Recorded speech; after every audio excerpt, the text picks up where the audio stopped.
எனக்கென வந்த தேவதையே சரிபாதி நீ அல்லவா நடக்கையில் உந்தன் கூட வரும்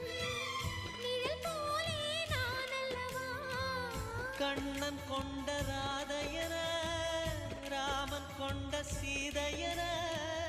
மடி சேர்ந்த பூரதமே மனதில் வீசும் மாருதமே நன்றி சொல்ல உனக்கு வார்த்தை இல்லை எனக்கு நான் தான் மயங்குறேன் என்னுடைய மனச தந்துவிட்ட பிறகும் ஏம்மா கலங்குற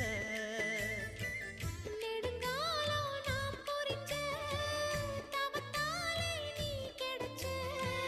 திரு